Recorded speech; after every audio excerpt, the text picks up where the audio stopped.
Telediario. Bajo supervisión de adultos.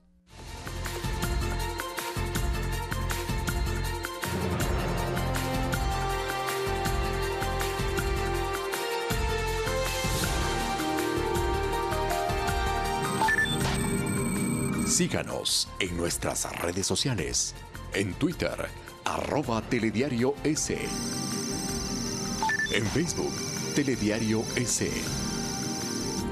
Y en la señal internacional de Ecuador TV para Estados Unidos, a través del paquete latino de DirecTV en el canal 457 y también vía streaming para el mundo por www.ecuadortv.es. Viernes 1 de febrero, bienvenidas y bienvenidos, esto es Telediario. Comenzamos un nuevo mes y nosotros tenemos los hechos más importantes del país y el resto del planeta. Estos son nuestros titulares. La ex asambleísta Sofía Espín y el ex superintendente de comunicación Carlos Ochoa fueron localizados en Bolivia. Las dos personas son requeridas por la justicia ecuatoriana. La Fiscalía General del Estado solicitó información al subsecretario de Acción Política de la Presidencia, Iván Granda, para que dé a conocer los acuerdos que llegó el Gobierno Nacional con personas que participaron como testaferros. Le contaremos también que 1000 escuelas rurales se reabrirán este año. La demanda de las comunidades fue clave para tomar esta decisión. Así lo anunciaron las autoridades del ámbito de la educación. Y en lo internacional, en Venezuela, los representantes de la televisión chilena detenidos la noche del martes en Caracas fueron puestos en libertad mientras un equipo de la agencia EFE, que también fue retenido, recibió permiso para trabajar en Venezuela.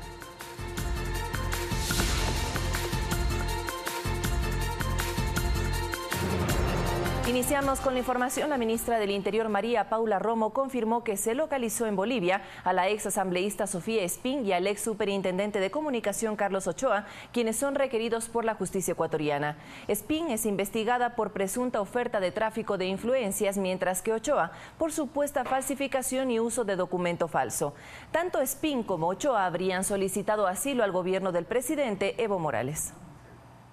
Les puedo confirmar que tenemos información de que tanto el señor Carlos Ochoa como la señora Sofía Espín se encuentran en este momento en Bolivia y que estarían realizando gestiones para pedir asilo. Esto es lo que conocemos. Nosotros seguimos los trámites que corresponden para comunicarle al Estado de Bolivia que en ambos casos se trata de personas que son requeridas por la justicia. Los procedimientos son procedimientos en el marco de la cooperación internacional. Se piden tanto a nivel de policías como a nivel de jueces, dependiendo del tipo de difusión que requiera la Interpol. Y luego también depende de la decisión de los países de cumplir con la ley o de la decisión de los países de qué hacer respecto de las solicitudes que reciben de ciudadanos que, como en este caso, están siendo buscados por la justicia ecuatoriana. Y en otro tema, el subsecretario de Acción Política, Iván Granda, no acudió a la Fiscalía General del Estado para facilitar información sobre acuerdos con testaferros. El funcionario fue requerido por la titular del organismo, Ruth Palacios. En la Fiscalía consideran que la presencia del subsecretario de Acción Política Iván Granda en sus instalaciones es urgente, tanto que plantearon una diligencia inmediata. Para el día de hoy a las 3 de la tarde del doctor Iván Granda, a fin de que rinda su versión y entregue las evidencias a las que hace referencia en cuanto a los acuerdos. El funcionario había anunciado que se han logrado 17 acuerdos con personas que sirvieron de testaferros en actos de corrupción, quienes ahora estarían dispuestos a cooperar para la recuperación de recursos, fruto de estos ilícitos. Tenemos detectados varios ciudadanos que inclusive quieren cooperar con la justicia ecuatoriana, pero eso está a expensas de que se apruebe la ley de anticorrupción que presentó el presidente Lenín Moreno el 14 de septiembre del año pasado. Para la fiscal Ruth Palacios, esta información es fundamental, pues permitirá realizar las investigaciones, y recordó que el organismo que dirige es el único encargado de la acción penal. Por ende es la única que puede llegar a esta investigación y en el evento que así lo permita, porque para que exista cooperación eficaz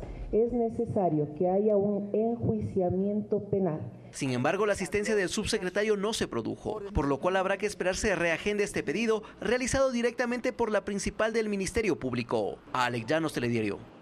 6 de la mañana, 4 minutos, y el futuro de la asambleísta de Creo, Ana Galarza, está en manos del Pleno Legislativo. La próxima semana se tratarán los informes sobre la investigación a las denuncias presentadas en su contra.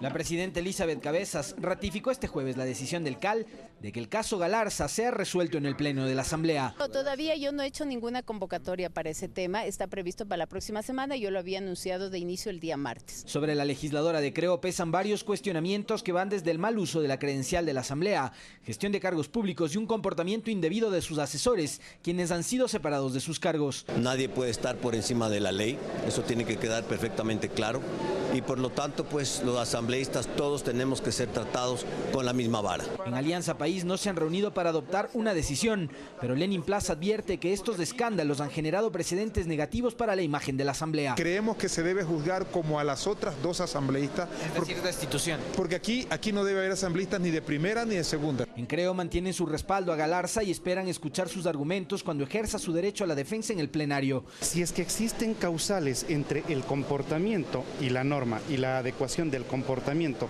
a la norma de sanción, pues que se ejecute. De llegar hasta la destitución, dice Fabricio Villamar, este no sería el último caso de autodepuración en la Asamblea, pues hay más nombres de legisladores en entredichos. El agiotismo es una causa por la cual un asambleísta no debería estar aquí. Y esto está sucediendo. Hay informes de responsabilidad penal sobre gente que participó en darles contratos a la gente de Odebrecht. En entrevistas de radio y televisión, en esta jornada la legisladora por Tungurahua abrió fuegos contra quienes señala serían los que están buscando su caída. Alexis Moncayo, Telediario. Y ahora les contamos que padres de familia de 4.385 estudiantes de tercer año de bachillerato están a la expectativa de la resolución del Instituto Nacional de Evaluación Educativa. Esto frente a la prueba Ser Bachiller. Tenemos los detalles de inmediato. Entre el 17 y 21 de enero del año en curso se aplicó el examen Ser Bachiller para los estudiantes del tercer año de bachillerato del ciclo Costa. No obstante, no se excluyeron que rindan dicha prueba estudiantes de todo el país que quedaron rezagados de procesos anteriores. ¿Cuál es la novedad? Que días después de realizado este examen, el Instituto Nacional de Evaluación Educativa, INEVAL, notificó a más de 4.385 estudiantes que dicha prueba quedaba anulada y que la misma era reprogramada para la primera semana de febrero debido a que se habría filtrado el contenido de las formas 5 y 6, es decir, de 2 de los 180 modelos que el INEVAL diseñó como contenido de la evaluación Ser Bachiller. Luis Arteaga es padre de familia de uno de los 4.385 estudiantes a los cuales no se les hizo válido el examen.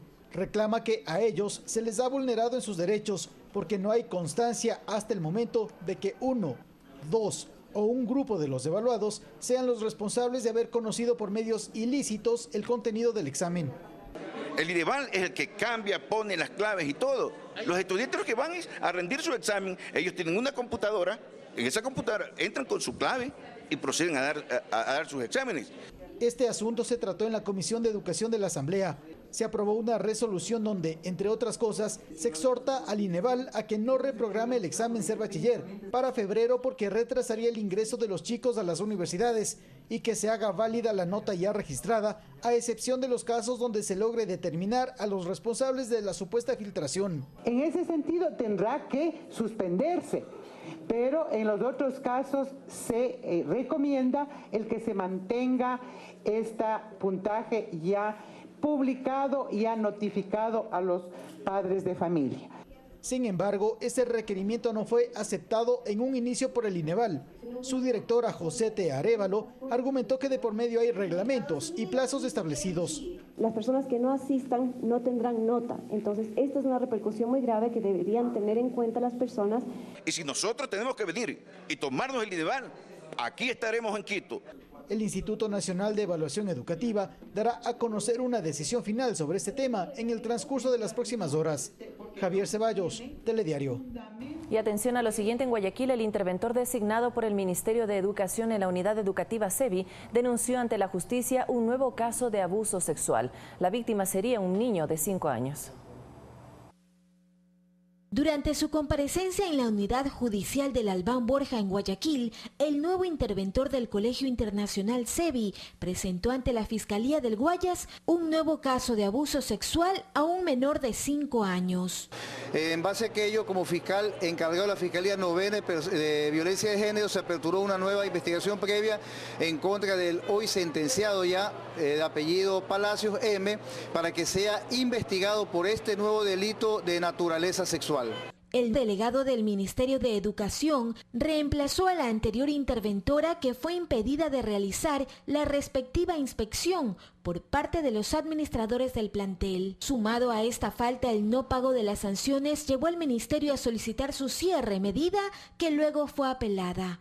Nosotros lo que hicimos fue poner a un nuevo interventor, que en este caso es un auditor de nombramiento del Ministerio de Educación, para brindar acompañamiento a esta institución educativa. Este nuevo hecho se suma a la lista de abusos sexuales pendientes de juicio en contra del ex profesor de música, sentenciado a 5 años de prisión por abreviado. El caso involucra a otras maestras e incluso se investiga una red de pornografía infantil. Mientras tanto, los padres de las víctimas piden justicia. Mi hija está en psicólogo ya más de 1 año y sigue con el mismo tema, no puede dormir sola y muchas cosas.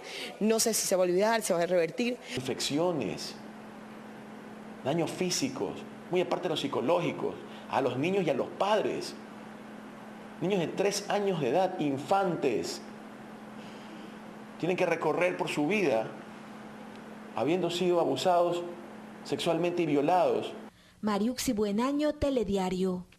6 de la mañana, 11 minutos, y las autoridades del sector educativo del país informaron que hasta diciembre de este año se reabrirán 1000 escuelas comunitarias. Además, se anunció la reducción de la carga administrativa de los maestros. En cadena nacional, el presidente Lenín Moreno anunció este miércoles la reapertura de las escuelas rurales. Se estima que durante el gobierno pasado se cerraron 7000 establecimientos educativos. Hoy anuncio con inmensa satisfacción que desde la próxima semana se reabrirán todas las escuelas rurales. Esa es la nueva escuela, que se reabre con el compromiso y el esfuerzo de todos. Niños y niñas transitan largas distancias, le prometieron transporte. No hubo transporte. El ministro de Educación, Milton Luna, precisó que hasta finales de año serán 1000 establecimientos en varias provincias los que retomen sus actividades. Hemos hecho ya un mapeo en las provincias centrales, ¿no?, donde hay más concentración indígena del país, es decir, Cotopaxi, Tungurahua, Chimborazo, Alto Bolívar. También en la costa, en Esmeraldas y en la Amazonía. Para esto hay una planificación que contempla las solicitudes y el número de niños y niñas de las comunidades. Se cuenta con $70 millones de presupuesto. Necesariamente va a haber una racionalización y reestructura y reorganización del personal docente en el territorio. Mientras que para fomentar una convivencia pacífica se incorporará la enseñanza de valores. Vamos hacia un desarrollo integral humano de todos nuestros alumnos, y ese desarrollo se basa en el ejercicio de la solidaridad, de la bondad, del respeto, de la honestidad, del amor hacia sí mismo. Vamos a incorporar las materias pertinentes. Y hasta tanto tendremos la hora diaria del gobierno en radio y televisión, que suplirá esas materias con temas educativos para que se conversen, para que se discutan en los colegios y en los hogares. Sobre la carga administrativa que tienen los docentes, se dijo que fue un error del anterior gobierno que perjudicó la pedagogía, por lo que se reducirá considerablemente. Un 50% de su actividad se pasa en actividades de tipo administrativo. Estaríamos hablando de un proceso de reducción de 40 a 45 procesos administrativos. Son los mismos horarios, pero hoy haga lo que tiene que hacer un profesor: preparar sus clases y dar bien sus clases. En relación al destino de las escuelas del milenio que están sin uso, el ministro Luna manifestó: serán reutilizadas en función de la propuesta pedagógica que estamos diseñando. Una de las líneas que va a implementar como política educativa este ministerio es el desarrollo de la educación técnica. Acciones que se aplicarán paulatinamente y que pretenden fortalecer la educación en el país. Sofía Montoya, Telediario.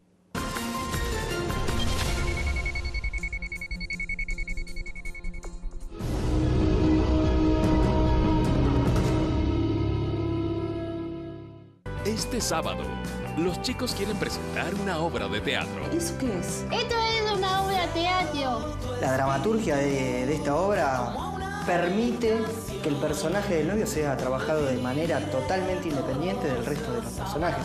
Julia y Diego quieren que desaprueben la solicitud de demolición del taller. Pretenden demoler el taller. Y por último, y más terrible, parece que pretenden separar a todos los integrantes del mismo. Sí, solo sí. Sábado, 20:30, por Ecuador TV. Comparte la emoción.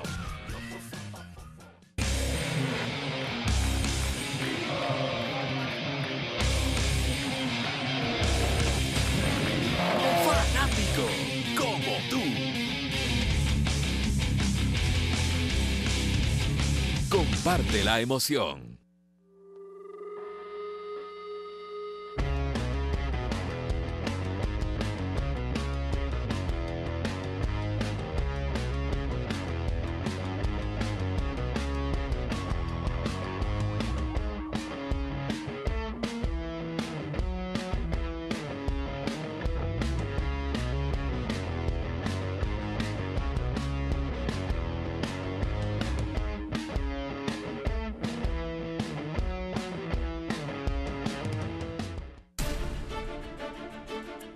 Calor intenso, nieves perpetuas, rutas extremas, la guía básica para sobrevivir y ser a prueba de todo. Sobreviviente con Bear Grylls, de lunes a viernes, 19:10, por Ecuador TV. Comparte la emoción.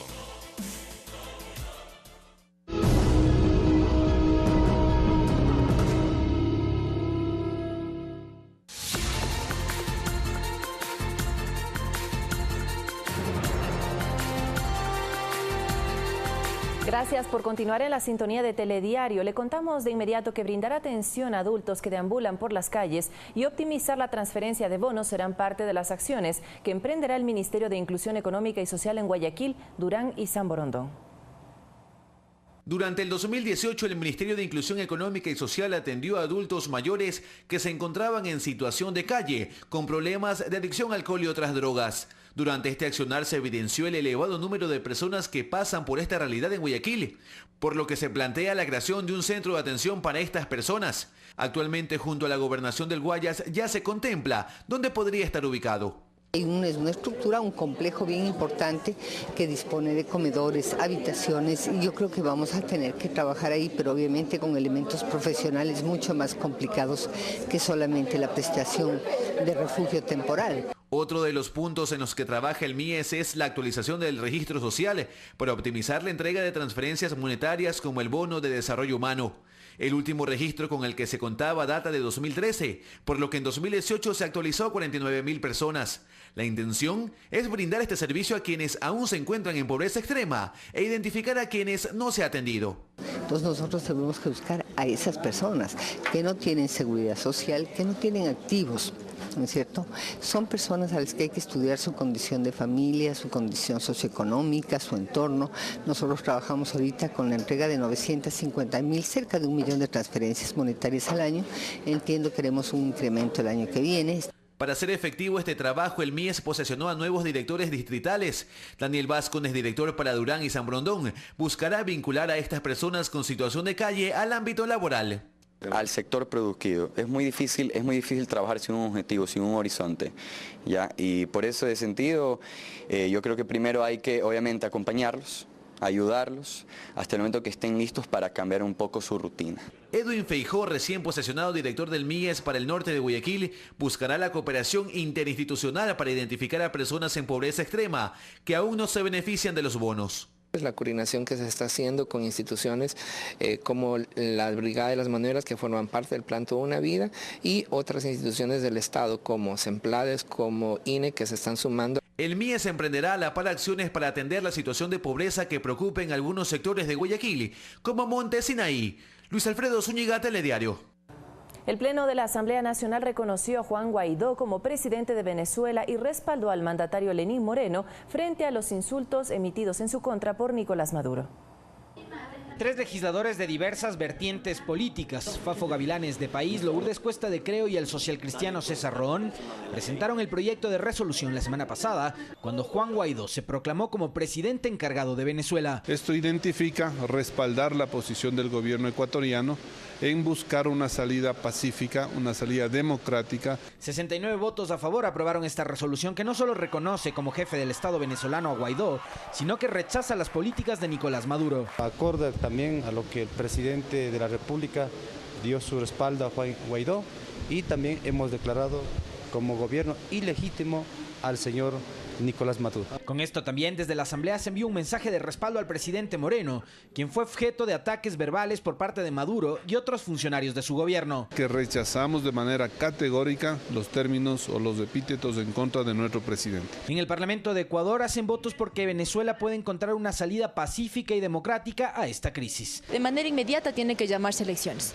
No pueden haber confusiones, que esperemos un mes, que esperemos 2 meses, no, tienen que tomarse acciones inmediatas. Y que los mismos venezolanos accedan a recuperarse y buscar los mejores caminos para que democráticamente vuelvan a retomar lo que en algún momento significó un verdadero país con una potencia. Alexis Moncayo, Telediario. Revisamos otros temas de su interés. Jueces de la Corte Nacional de Justicia y de Cortes Provinciales se reunieron con los nuevos integrantes del Consejo de la Judicatura. La presidenta de la Corte Nacional, Paulina Aguirre, junto a los titulares de las Cortes Provinciales, presentaron el saludo protocolar a la titular del Consejo de la Judicatura, María del Carmen Maldonado. Además, se mantuvo un encuentro plenario donde se recalcó que el objetivo es el mejoramiento de la administración de la justicia. La Judicatura tiene como tarea evaluar a los magistrados nacionales, que será a través de un proceso técnico y transparente, según lo informaron. Y 2 medidas deberían adoptar los jueces de la Corte Constitucional para evacuar las miles de causas represadas en la institución. Así lo consideran 2 juristas expertos en la materia. Escuchemos. Los nuevos jueces de la Corte Constitucional llegarán a sus cargos con la tarea de evacuar las causas represadas en el organismo. Solo durante la vacancia que empezó el 1 de septiembre ingresaron más de 1.400 procesos. Y que existen 14.000 causas, de las cuales el 85% corresponderían a acciones extraordinarias de protección. Es por ello que para los juristas consultados hay 2 temas que deben ser modificados inmediatamente para poder operar. El primero es de acción directa en la Corte, reformando el reglamento de sustanciación de procesos, responsable de que miles de causas estén congeladas ya por varios años. El artículo 8 o 9, me parece, de ese reglamento prevé la figura de la impulsión judicial. ¿Qué es la impulsión judicial? Que se congelan los tiempos, los plazos, hasta que el caso llega a conocimiento del juez. Es decir, era la excusa perfecta de los jueces de la Corte Constitucional para que dilaten la resolución de las causas. La segunda, en cambio, deberá pasar por la Asamblea, pues consideran fundamental la presentación de un proyecto reformatorio a la Ley de Garantías Jurisdiccionales y Control Constitucional. Que permita, evidentemente, cumplir con los principios y reglas que establece la Constitución y, por supuesto, dar una solución a los ciudadanos tomando en cuenta la realidad procesal que tiene el país. Salim Saidán plantea un tema adicional que debería ser considerado y es el referente a un cambio para la conformación de las futuras cortes. Yo creo que no es conveniente que las funciones del Estado participen en este proceso. Tiene que ser un concurso abierto, un concurso público en el que postule cualquier persona que tenga formación, experiencia en el ámbito constitucional. Los jueces que se posicionan la próxima semana fueron elegidos para un periodo de 9 años, con renovaciones parciales cada 3, las cuales se realizarán por sorteo. Alex Llanos, Telediario.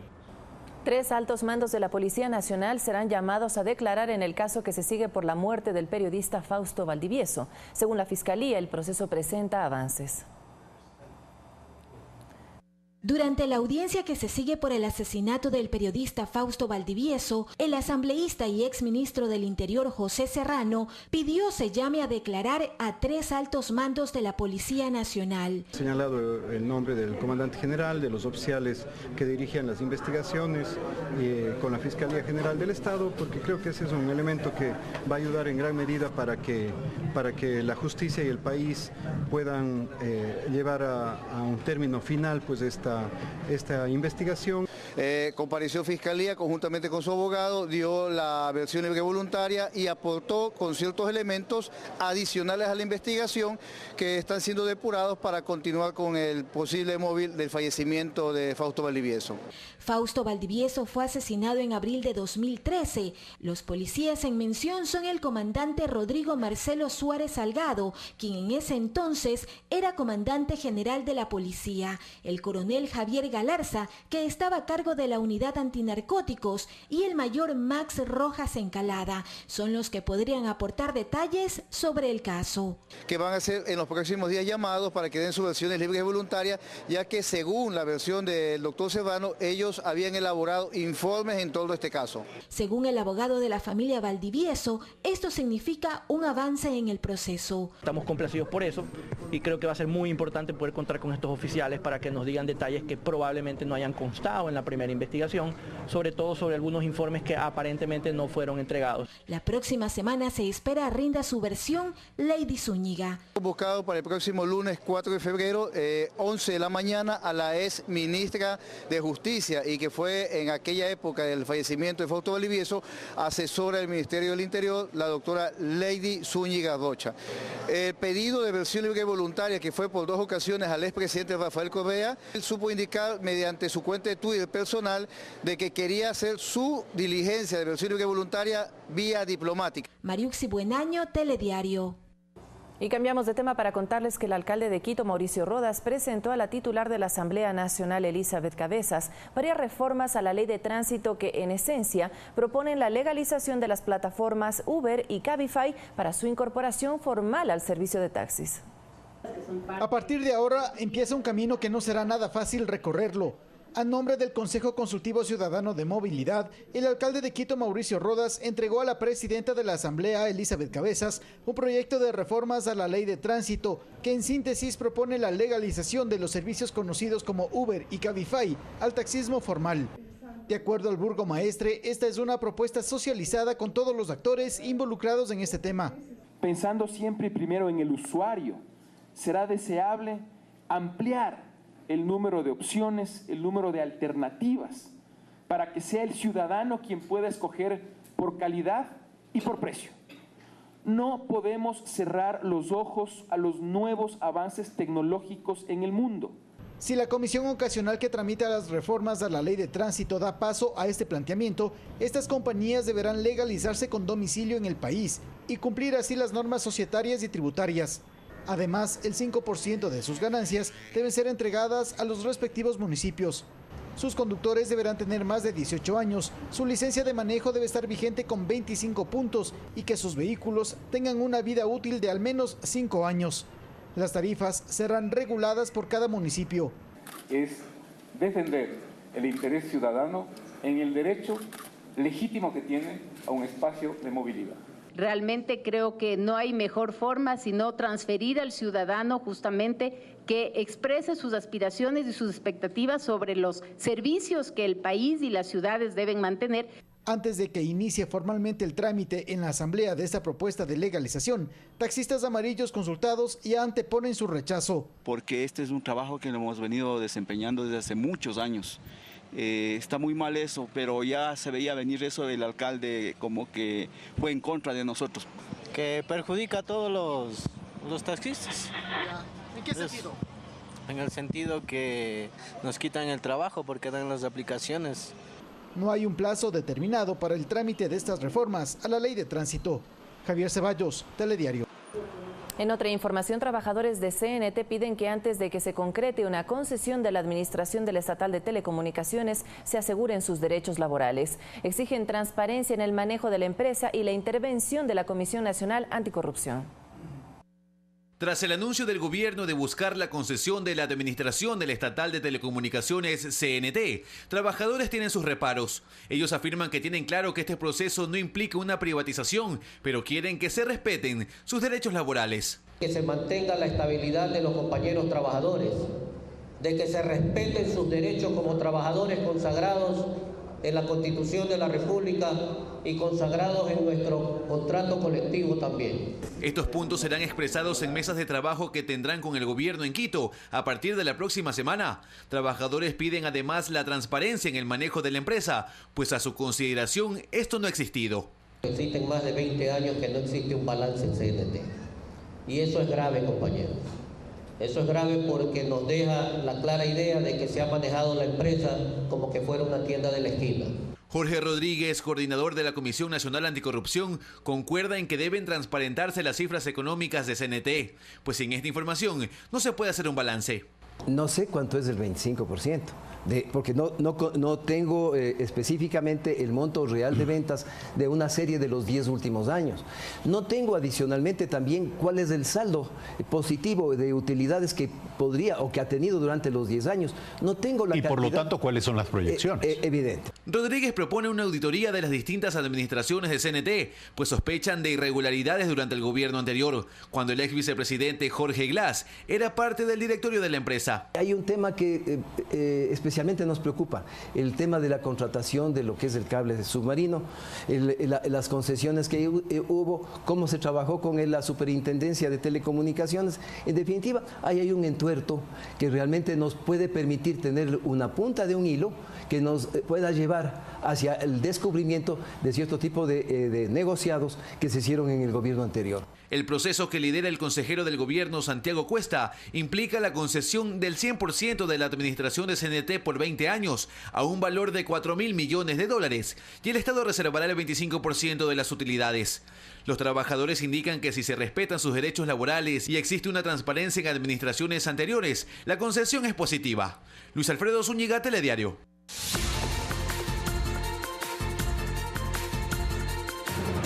6 de la mañana, 31 minutos, y es momento de revisar las noticias del mundo. El presidente interino de Venezuela, Juan Guaidó, presentó su plan país para enfrentar la debacle económica venezolana, fortalecido por el reconocimiento de la Eurocámara, que pone más presión contra Nicolás Maduro.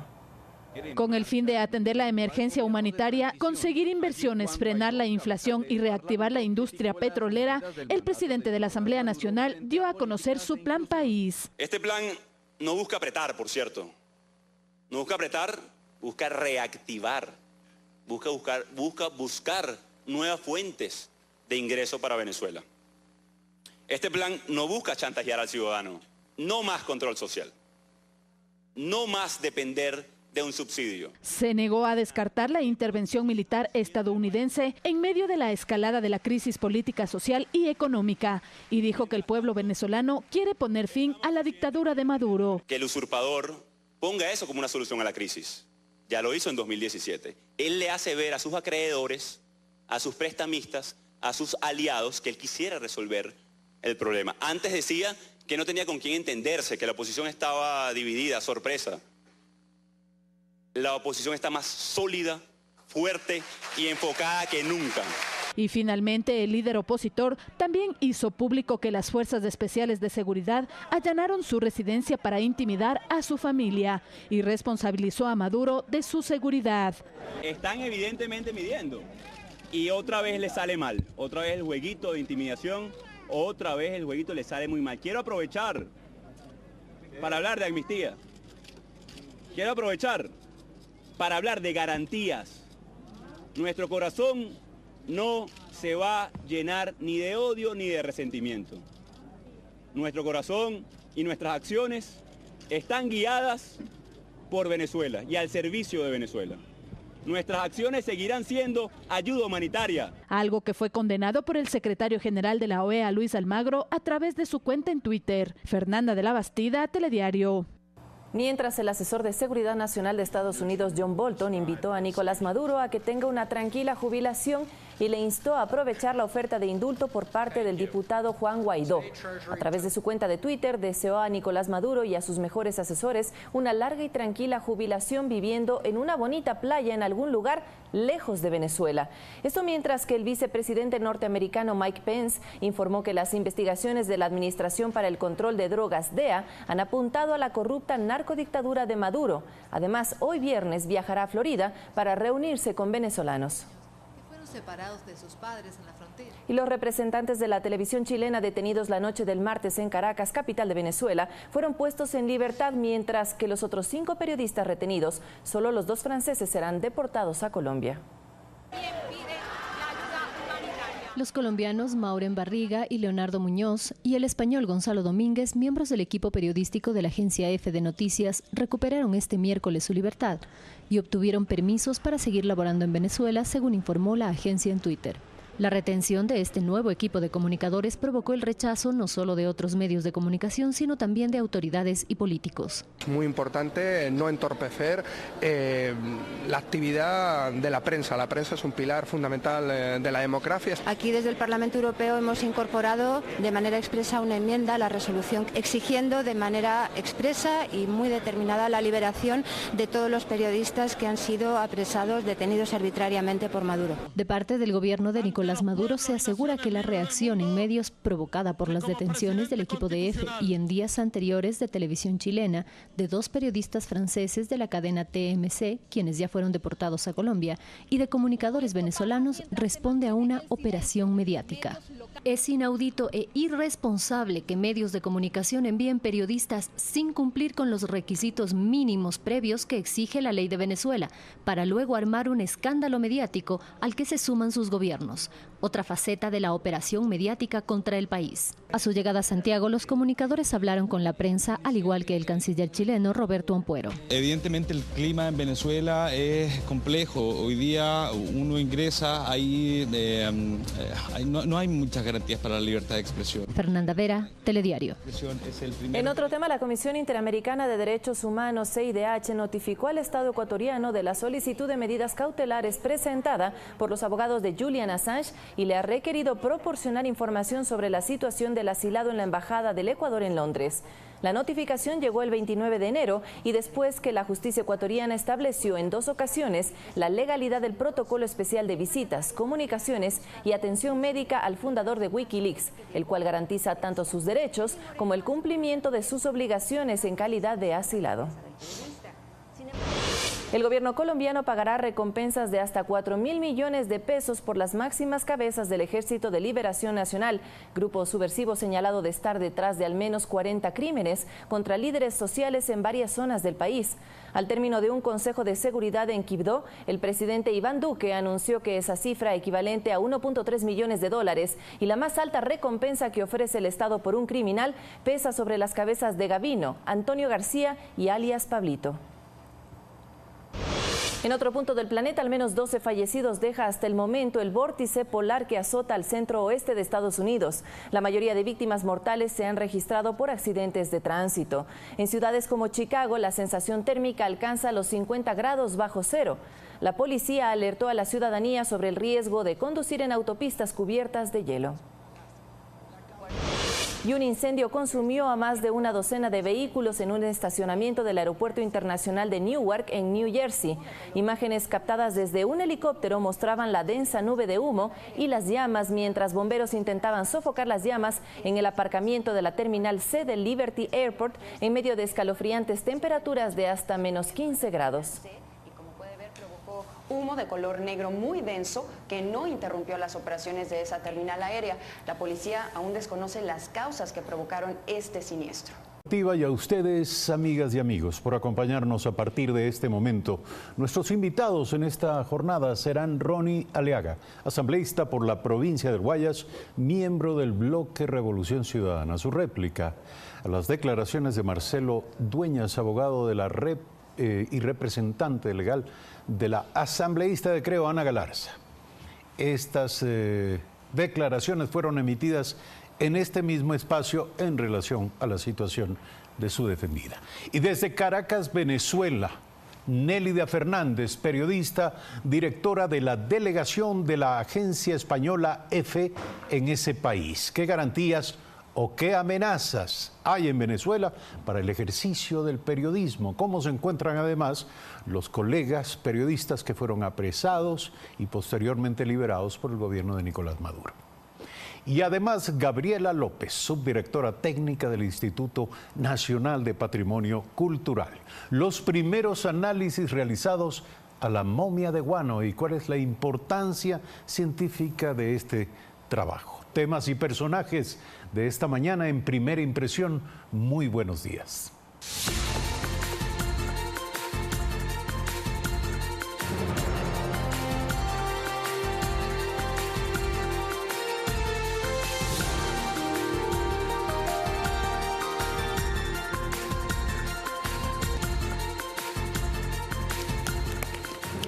6 de la mañana, 56 minutos, y como todos los días a esta hora, Diario El Telégrafo es nuestra recomendación. Vean ustedes la primera plana de Diario El Telégrafo. Guaidó recibe apoyo mayoritario de la Asamblea de Ecuador. La moción fue presentada por el legislador César Ron. Además, exhorta a que la crisis en Venezuela se resuelva de forma pacífica. Además, Diario El Telégrafo nos informa respecto de que la Contraloría establece pérdidas en el Instituto Ecuatoriano de Seguridad Social. El perjuicio a la entidad suma $300 millones según el análisis del organismo de control. Y finalmente, 6 provincias costaneras participaron en un simulacro de tsunami. Sobre esto habíamos hablado aquí con la ministra o la secretaria encargada del área. En Manabí se calcula que intervinieron 15.000 personas y en Guayas otras 4.000. Ojalá avance el incremento del conocimiento y la conciencia respecto de los riesgos naturales en nuestro país. 6 de la mañana, 57 minutos, iniciamos. Marcelo Dueñas, abogado del asambleísta Ana Galarza, afirmó que se cometieron imprecisiones durante las comparecencias a la Asamblea Nacional en las que se trató las irregularidades de las que se acusa a la legisladora, a su defendida. En este mismo espacio afirmó que se rebatieron todos los argumentos que contenía la denuncia y acusación del asambleísta Ronnie Aliaga del bloque de la Revolución Ciudadana. Veamos. Todos los aspectos que contenía la denuncia del asambleísta Aliaga fueron rebatidos de manera documentada por la señora Galarza. Todos, absolutamente todos. De las transferencias de esos supuestos valores a cuentas, la señora asambleísta Ana Galarza demostró que sobre eso jamás en la vida el señor Rodríguez le depositó un solo centavo. Estaban todos los detalles de los estados de cuenta de la señora Galarza ingresados a la comisión. También se ingresaron certificaciones del banco, de los bancos relacionados con las cuentas bancarias del señor Paco Sevilla. Esas cuentas están inactivas, unas desde el 2015, otras desde el 2016. El señor Rodríguez ingresa en el 2017 a trabajar. ¿Cuándo pudo haber hecho las transferencias? En relación a usted dice que él miente. Él tiene que asumir la responsabilidad, pero no en la instancia de la Asamblea. 6 de la mañana, 59 minutos. Está con nosotros precisamente Ronnie Aliaga, asambleísta por la provincia del Guayas, miembro del bloque de Revolución Ciudadana. Buen día, gracias por estar aquí. Su réplica. Muy buenos días, Eduardo. Un saludo a todos los ecuatorianos que nos están siguiendo. Bueno, realmente es sorprendente cómo un legislador no tiene la capacidad siquiera de defenderse. Recordemos que este es un proceso administrativo que se está llevando a través de la Ley Orgánica de la Función Legislativa y tiene que llevar a su abogado personal para que la defienda. Es más, hasta dentro de la comparecencia la señora Galarza necesitaba estar al lado de su abogado para que le diga al oído todo lo que tenía que contestar. En ese sentido, y contestándole al abogado, que ni siquiera debería hacerlo, pero para los medios de comunicación y para la ciudadanía que merecen saber la verdad, cuando yo documenté mi denuncia, estaba con todos y cada uno de los documentos que configuraban la infracción cometida por la señora Galarza, que es con un causal de destitución, que es la gestión de cargos públicos. Si vemos casos análogos, que existe uno dentro de la Asamblea Nacional, que fue el de la ex legisladora Norma Vallejo, nos damos cuenta que en ese caso se procedió de la siguiente manera: por un audio que menciona que hay un ofrecimiento de un cargo público, se sanciona a la legisladora con destitución. Y recordarle a la ciudadanía ecuatoriana que miembro de esa comisión y quien hizo las preguntas a los comparecientes fue la señora Galarza, y el cual solamente por el ofrecimiento de un cargo público fue destituida. Aquí en este caso no solamente hay el ofrecimiento, hay la gestión y se consume el hecho, porque el señor Ledín Rodríguez, quien pone la denuncia, es contratado en el despacho de otra legisladora. Pero además de eso, no solamente tenemos el audio, hay el ofrecimiento, la gestión y se concreta la contratación, sino que además hay una declaración juramentada. Dentro del proceder de la comisión multipartidista dejó mucho que desear porque se notó claramente el sesgo con el que se estaba actuando.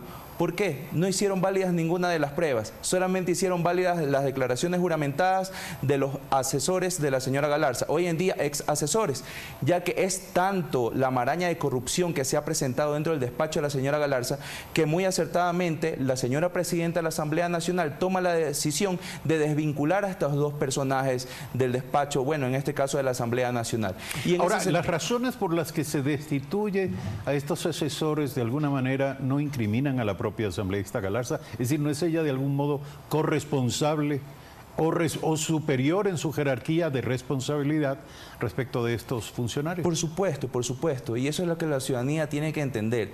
Dentro de una ¿En qué puntos específicamente cree usted, disculpe, para responder la pregunta?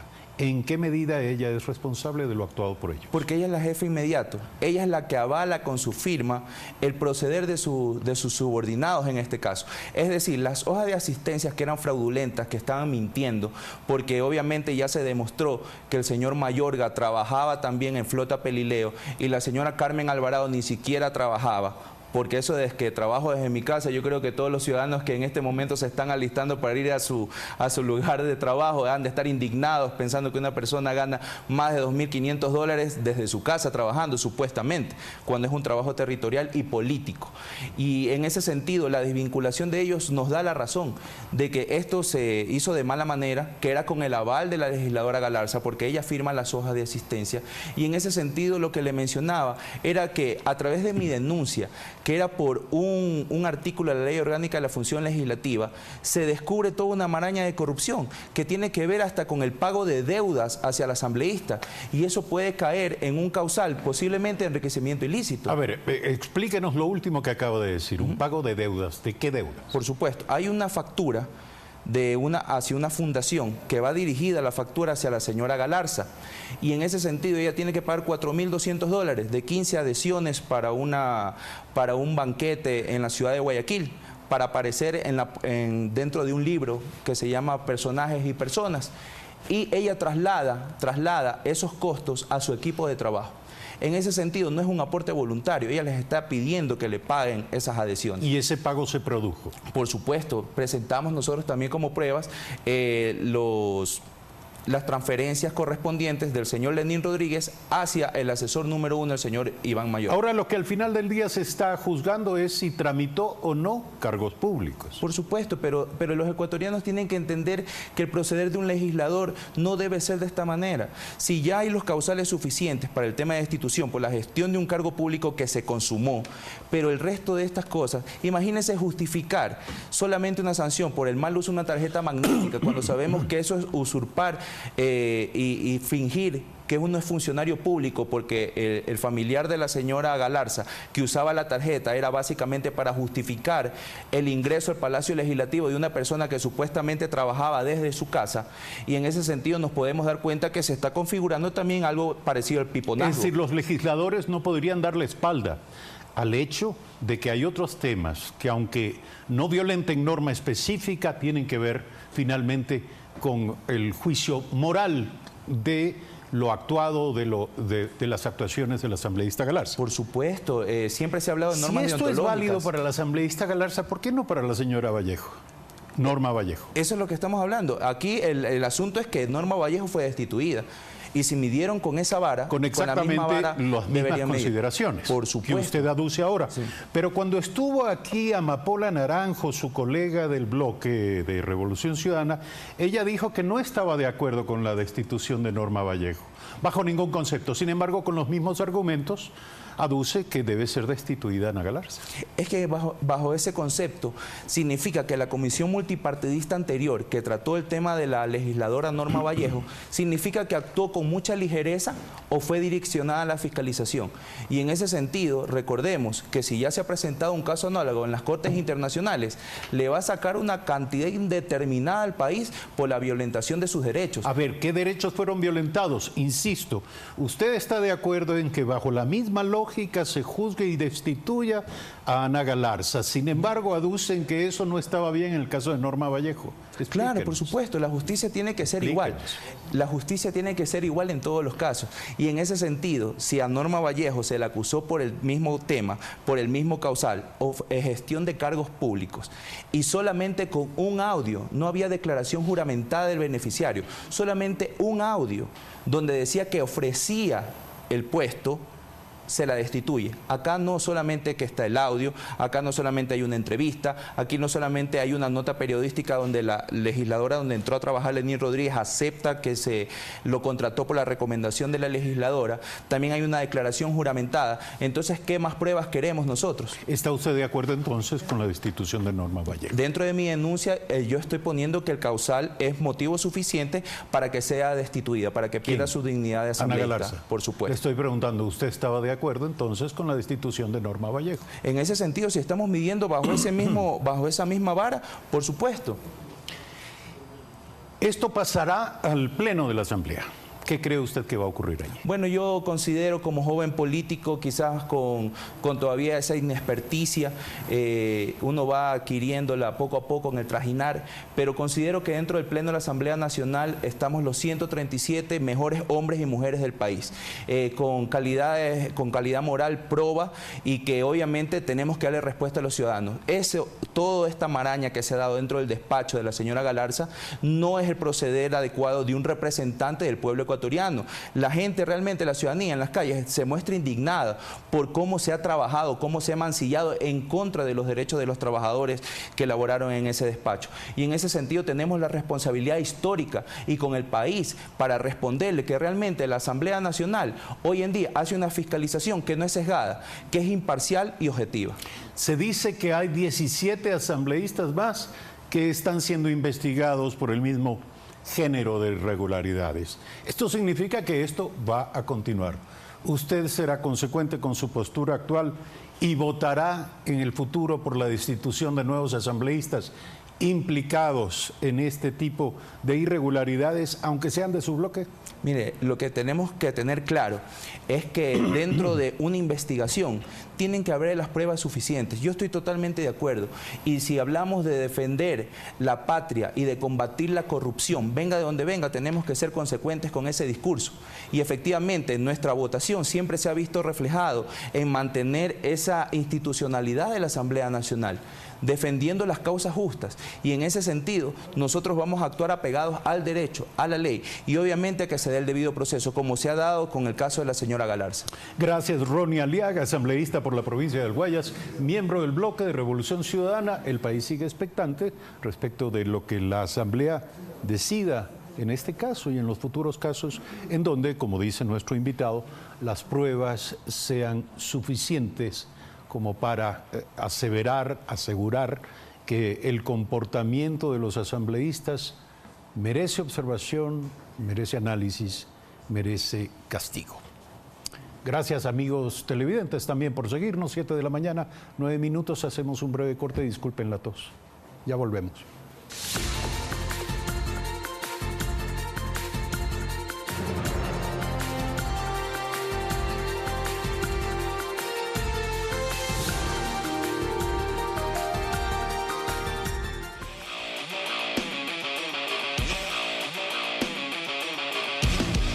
Las historias continúan y Christian Johnson te invita a conocer cómo se ganan la vida los ecuatorianos en Estados Unidos. Algunos lo hacen conduciendo. Todo el mundo me conoce como Paquita la del Mundo. Otros vendiendo el sabor de nuestra tierra. ¿Cuál es el secreto de la espumilla ahora? Oh, el secreto, la guayaba.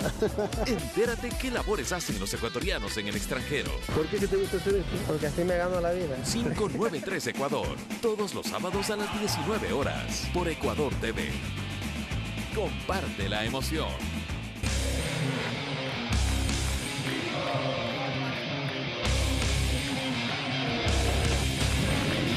Fanático como tú. Comparte la emoción. Viernes de belleza en Café TV. Hablaremos sobre el cuidado de las cejas y también sobre las manchas en las axilas. Como siempre, en nuestro segmento de Vamos a Leer con Laurita Montilla regalaremos muchos libros. Y Cocoa Roots nos pondrá a bailar para el fin de semana. Les esperamos entonces, como siempre, a través de Ecuador TV. Comparte la emoción. Preguntas sin respuestas. Misterio. Secretos. Solo el detective más famoso del mundo podrá resolver los casos más complicados. No te pierdas sus aventuras en la serie ganadora de 9 premios Emmy, Sherlock, todos los sábados a las 22 horas, por Ecuador TV. Comparte la emoción.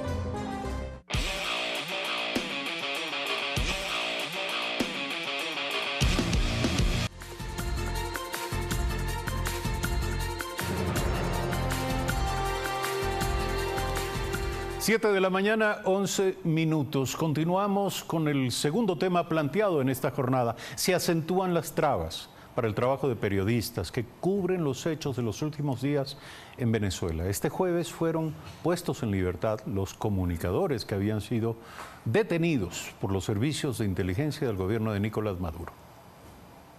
Los periodistas de la agencia española EFE que fueron liberados este jueves por el gobierno de Venezuela seguirán informando desde ese país. El ministro español de Exteriores y Cooperación, Josep Borrell, confirmó que los comunicadores fueron acreditados y podrán permanecer en Venezuela para continuar con su trabajo. Junto a los periodistas fueron detenidos también José Salas, motociclista que transportaba a uno de ellos. Hasta la tarde de este jueves se desconocía si fue liberado. Este día también se conoció de la liberación de 2 periodistas de nacionalidad francesa que fueron aprehendidos mientras realizaban una grabación en las inmediaciones del Palacio de Miraflores en el centro de Caracas. A ellos se suman 2 periodistas del canal estatal Televisión Nacional de Chile, Rodrigo Pérez y Gonzalo Barahona, que fueron puestos en libertad tras 14 horas en poder de los organismos de inteligencia y posteriormente deportados. A través de su cuenta de Twitter, el canciller venezolano Jorge Arreaza calificó como irresponsables a los medios de comunicación internacionales que envían al país a sus periodistas sin acreditación y afirmó que esos medios actúan con premeditación al incumplir las normativas de la ley venezolana. Néstor Aguilera, Telediario. 7 de la mañana, 13 minutos. Hemos establecido contacto en Caracas, Venezuela, con Nélida Fernández, periodista, directora de la delegación de Agencia EFE en Caracas. Buen día, Nélida, gracias por aceptar esta comunicación. ¿Cuál es la situación? ¿Cómo se encuentran los colegas que fueron retenidos por algunas horas por parte de los servicios de inteligencia en Venezuela? Hola, muy buen día por allá en Ecuador. Bueno, los muchachos regresaron ayer a la oficina de EFE en Caracas, después de haber pasado una noche de terror en la sede del Servicio de Inteligencia y después de que los liberaron después de que les pidieran disculpas por lo que parece haber sido todo un error, supuestamente, según les han dicho. Los muchachos, bueno, están muy bien, están aliviados, todavía no se sabe si regresarán a Colombia, que es la delegación de ese de donde vinieron, para reforzar la cobertura en Caracas, pero por el momento están tratando de recuperar fuerzas, porque obviamente nadie durmió de la gente de la agencia EFE en Caracas ayer. ¿Qué es lo que se puede entender por error de las autoridades venezolanas luego de las declaraciones del canciller venezolano, del canciller Arreaza, en las que dice que hay periodistas que estarían siendo utilizados por los gobiernos de países enemigos de Venezuela para apoyar su posición en contra del gobierno de Nicolás Maduro? Bueno, sí, es una buena pregunta. No sé cómo es que un error puede llevar a 3 personas, a 3 periodistas, que además no son venezolanos, a pasar horas y horas detenidos en un calabozo. Supuestamente, y no es la primera vez que sucede, hubo una orden y después una contraorden. Recordemos que no hace mucho tiempo el presidente del Parlamento, Juan Guaidó, antes de que se autoproclamara presidente, él fue detenido y después fue liberado y supuestamente también se trató de un error. Entonces ya parece que es una práctica un poco común en el gobierno de Nicolás Maduro. Ahora, ¿cómo están actuando los servicios de inteligencia? Nuevamente, de alguna manera, por una contraorden jerárquica, se ven forzados a liberar a los detenidos y no se construye un argumento público único desde el oficialismo para dar explicaciones respecto de la detención. ¿Esto de alguna manera expresa contradicciones internas entre los distintos sectores de la periferia política alrededor del mandatario Nicolás Maduro? Bueno, Eduardo, yo te diría que todo es posible. Puede ser que haya varias personas que están dando órdenes y no se ponen de acuerdo, como simplemente puede tratarse de algo bien planificado que solamente buscaba amedrentar a todos los medios de comunicación que estamos cubriendo la situación de Venezuela en este momento. El autoproclamado presidente Juan Guaidó acaba de decir que por primera vez tiene canal de comunicación con altos mandos de las Fuerzas Armadas venezolanas, a quienes ya se les comienza a hablar de una posible amnistía, luego de una también pretendida transición hacia un gobierno resultado de nuevas elecciones. ¿Existen dentro de Venezuela algunas evidencias de que hay estos procesos paralelos, no explícitos, no abiertos, en marcha? La verdad es que para el ciudadano común y para los periodistas es muy difícil poder tener acceso a ese tipo de información, pero sin duda la seguridad de Juan Guaidó en sus actuaciones dan a entender que efectivamente es mucho lo que está pasando detrás del telón, mucho más de hecho de lo que se puede ver fuera del telón. Entonces, no cabe dudas de que sí se están dando negociaciones, de que sí están ocurriendo cosas, pero que para el común denominador son invisibles. Sin embargo, sin duda, esto se está produciendo.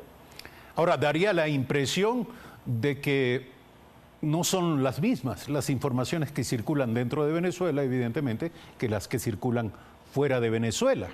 ¿Cuáles son en este momento las garantías y posibilidades, aperturas o lo contrario, con las que se enfrentan los periodistas para desarrollar su trabajo? Pues mira, bueno, ya con la experiencia que nosotros hemos tenido con estos muchachos, nuestros corresponsales, te puedo decir que es una situación efectivamente de riesgo. No es la primera vez que a la agencia, los muchachos de la agencia EFE son amedrentados por las fuerzas de seguridad. Recientemente a nuestro fotógrafo fijo aquí en Caracas, a Miguel Gutiérrez, lo detuvieron y le quitaron las tarjetas en las que estaban las fotografías que había tomado de la situación de revuelta de unos guardias nacionales en el oeste de Caracas, y bueno, le arrebataron 2 tarjetas de fotografías de la cámara fotográfica. Y no, por supuesto que eso significa no solamente un robo de un material de propiedad privada, sino también el robo del material fotográfico que él registró de esa revuelta militar. Y también esa revuelta fue en un barrio de Caracas y obviamente el barrio apoyó la revuelta y es evidente que al gobierno no le interesa que se vea eso. Que finalmente los más pobres también están demostrando su descontento con el gobierno. Última pregunta, ¿qué rol tuvo el gobierno de España, la intervención del gobierno español ante el gobierno de Caracas en la liberación de los periodistas de Agencia EFE? Pues fue absolutamente vital. El embajador de España en Venezuela, Jesús Silva, estuvo en todo momento movilizándose, haciendo llamadas a personajes del gobierno, ayudándonos a salir de esta situación. Yo diría que el embajador, como si fuese uno más de la agencia F, no durmió, se mantuvo todo el tiempo pendiente de que esos muchachos fueran liberados rápidamente y yo estoy segura que por sus gestiones esto tuvo este feliz desenlace. Gracias por aceptar esta comunicación, Nélida Fernández, periodista directora de la delegación de Agencia F en Caracas, Venezuela. Por cierto, seguiremos pendientes del desarrollo de los acontecimientos en este país. Vamos al último tema de esta mañana. En 6 meses se conocerán los resultados del análisis a la momia de guano, considerada como patrimonio del país. Tras la finalización de los primeros estudios que se realizaron en Quito, se prevé que un experto francés se lleve algunas muestras de estos vestigios a Francia para continuar los análisis e investigaciones. Los primeros resultados de los análisis realizados a la momia de guano revelan que la causa de su muerte fue una infección bucal que se extendió a la sangre, piel y cerebro. La investigación del cuerpo la encabeza el reconocido médico forense francés Philippe Charlier, director de investigaciones y de formación del Museo du Quai Branly en París, quien se encuentra en el Ecuador desde el pasado martes. Otro de los hallazgos es que sufría de una poliartritis deformante en las manos y pies y que posiblemente no se trate de un monje, tal como aseguran investigaciones realizadas en el Ecuador. Luego de los análisis que se lleven a cabo en el país, se espera que el experto lleve a Francia unas pequeñas muestras de piel, cabello y vestimenta de la momia de guano para continuar con las investigaciones. Se prevén estudios de carbono 14 para poder ubicar el tiempo exacto en el que vivió y murió. Los resultados finales podrían estar listos en unos 6 meses aproximadamente. La momia de guano es única en su tipo. Es el resultado de un proceso de momificación natural debido a las condiciones de temperatura y ambiente. Néstor Aguilera, Telediario. Está con nosotros Gabriela López, subdirectora técnica del Instituto Nacional de Patrimonio Cultural. Buen día, gracias por estar aquí. Buen día. ¿Quién es este personaje? ¿Quién es y quién fue la momia de guano? ¿De cuándo datan sus restos? Buen día. Buen día, Eduardo. Gracias por la invitación. La momia de guano es un individuo que fue hallado tras la remoción de los restos post-terremoto de Ambato en el año de 1949. En un primer momento se atribuyó, digamos, su identificación a Fray Lázaro de la Cruz. Sin embargo, justamente los estudios que se están ahora mismo desarrollando van a permitir confirmar los datos más precisos de las causas de su muerte, la época en la que vivió y el año en el que falleció. Se considera a la momia de guano como una momificación atípica encontrada. ¿Por qué? Primero porque la sepultura misma también se considera atípica, es decir, que es un entierro en una cavidad de una pared, que no tiene un ataúd que cubra su cuerpo y tampoco tiene elementos religiosos que podrían haber acompañado, digamos, al posible fraile. Es decir, ¿qué clase de superficie acogió sus restos como para permitir su momificación? Directamente los elementos constructivos del edificio del convento de la Asunción, que corresponden justamente a una superficie en la que luego se cerró con un material de cal. Y eso justamente permitió y que hoy consideremos eso como una momificación natural, es decir, por los propios elementos. ¿Se puede calcular la edad?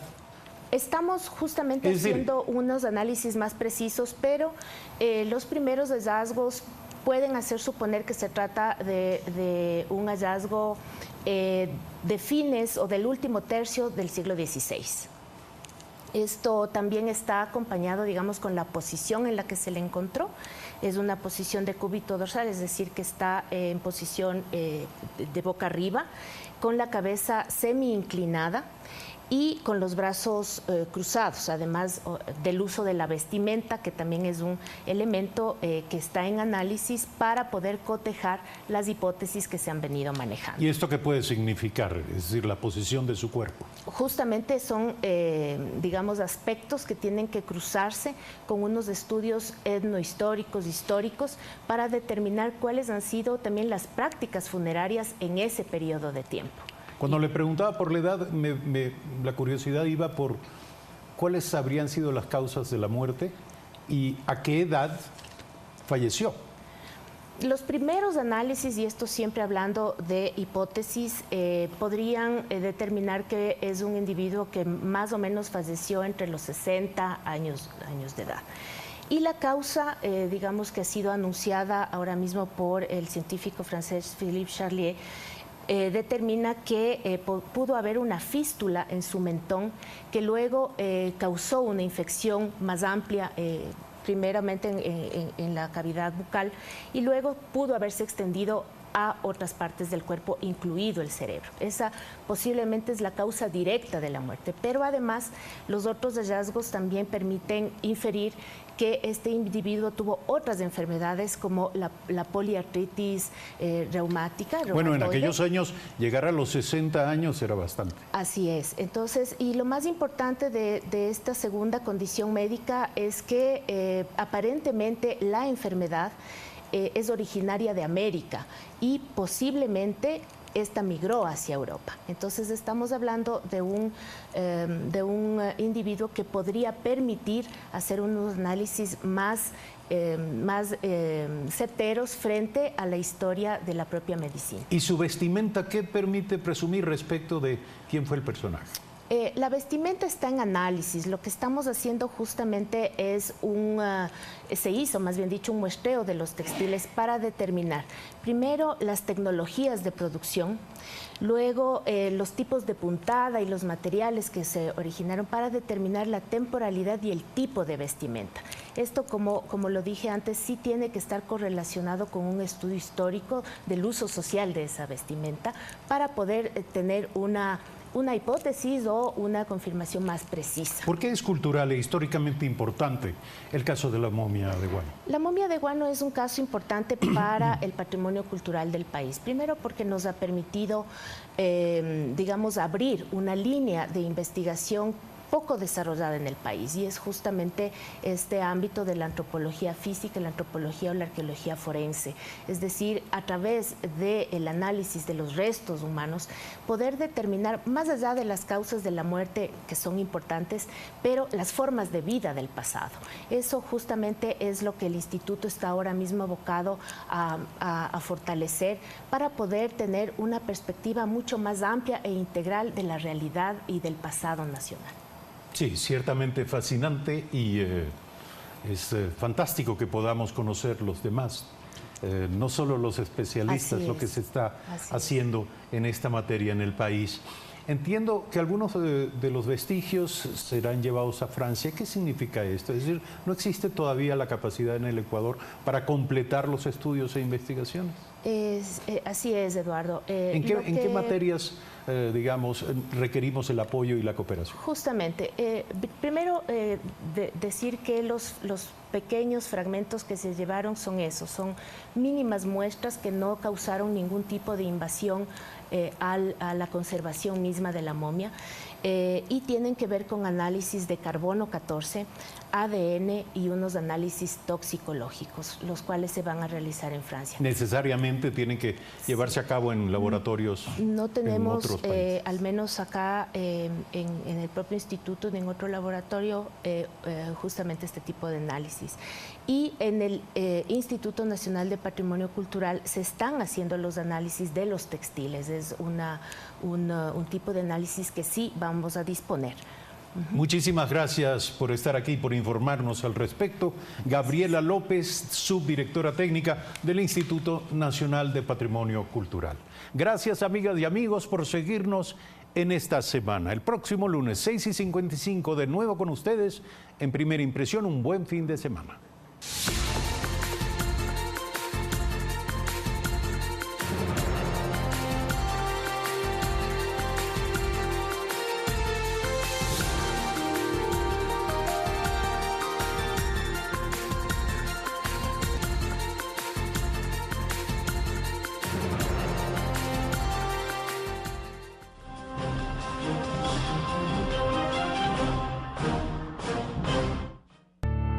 Ella es Lale. Después de salvarse de un tumor cerebral, quiere ver a sus hijas, pero su ex esposo tiene la custodia. Y ahora está luchando por estar cerca de sus hijas.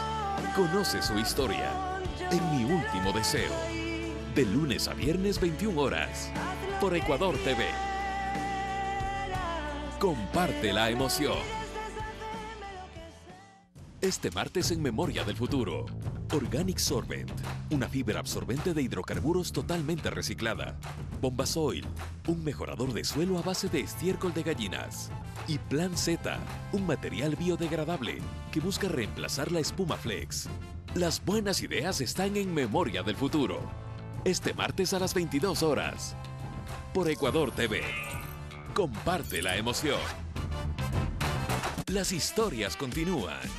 Y Christian Johnson te invita a conocer cómo se ganan la vida los ecuatorianos en Estados Unidos. Algunos lo hacen conduciendo. Todo el mundo me conoce como Paquita la del mundo. Otros vendiendo el sabor de nuestra tierra. ¿Cuál es el secreto de espumilla ahora? Oh, el secreto, la guayaba. Entérate qué labores hacen los ecuatorianos en el extranjero. ¿Por qué te gusta hacer esto? Porque así me gano la vida. 593 Ecuador, todos los sábados a las 19 horas, por Ecuador TV. Comparte la emoción.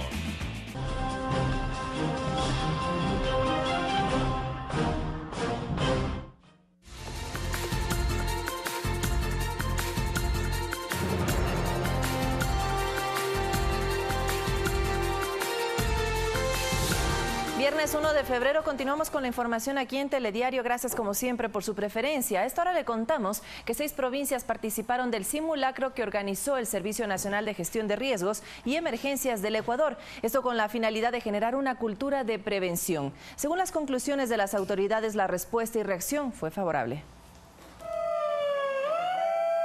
Con el anuncio de un sismo de magnitud 8.8 a una profundidad de 8 kilómetros en las costas de Esmeraldas inició el simulacro, causando además un tsunami que afectaría a toda la costa ecuatoriana. Se ejecutó el proceso de activación de los sistemas de alerta por tsunami y evacuación preventiva de las zonas posiblemente afectadas. Para la coordinación del evento se activó el COE nacional y los 5 COEs provinciales. En esta actividad participaron alrededor de 80.000 personas en las provincias de Guayas, Santa Elena, Manabí, El Oro, Galápagos y Esmeraldas, quienes según las condiciones y riesgos fueron evacuadas. Con esta capacitación, gracias al Servicio Nacional de Gestión de Riesgo, pude saber cómo en un caso de emergencia nosotros evacuar, ya sea aquí en el trabajo o sea con mi familia. Todos juntos como Gobierno Nacional ratificamos nuestro compromiso con la ciudadanía en torno a mantenernos activos y a generar una cultura de prevención. Como parte del Plan Nacional de Respuesta estuvieron presentes más de 10 instituciones. Cada ministro dirigió una mesa técnica de trabajo de acuerdo al manual y protocolo establecido por el COE.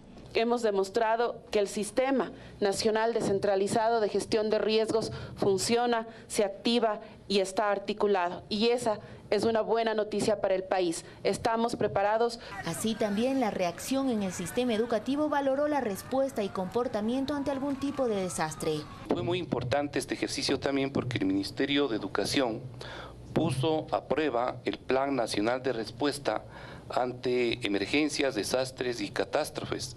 En torno al sistema de salud se ratificó que existe un mecanismo de despliegue ante cualquier contingencia. Contamos con 2 hospitales móviles de nivel mundial que están calificados, insisto, para respuesta de emergencias aquí en el Ecuador. Esos 2 hospitales móviles están prestos, listos, entrenados para su repliegue y despliegue y movilizarse en caso de desastre y emergencia para contar con la disponibilidad de hasta 200 camas de manera inmediata. Está previsto que en los próximos meses se desarrolle otro simulacro con la finalidad de generar una cultura de prevención en los ecuatorianos.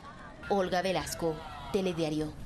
Y los primeros estragos del invierno que ataca a la parte alta de la provincia del Oro se hacen presentes. El muro de una escuela colapsó y una vivienda se encuentra en riesgo. Autoridades realizan un recorrido y nosotros tenemos detalles.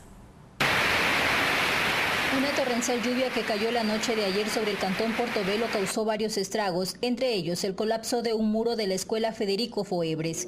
En primera instancia, ya una vez diagnosticada la situación, procedemos pues a establecer mecanismos de prevención para que no se siga bajando esto, porque usted sabe que con una próxima lluvia va a seguirse desmoronando. El director señala que con la culminación del año escolar región costa será fácil realizar trabajos de reparación. Para ello se va a trabajar en unas bermas, fruto de un trabajo de ensaquillamiento de arena o de tierra con la finalidad de sostener el derrumbe propiamente de la tierra. Y el peso del agua y de los materiales pétreos es el que hace que este muro colapse. Varias viviendas fueron inundadas y una se encuentra en riesgo de venirse abajo.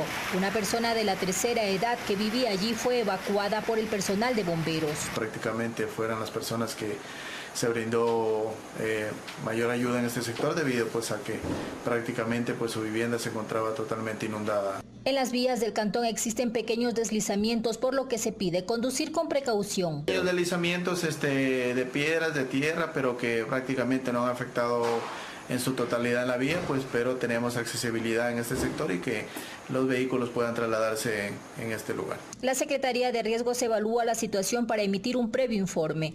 El caudal del río Amarillo se incrementó, pero no existen afectaciones hasta el momento. Maritza Castillo, Telediario.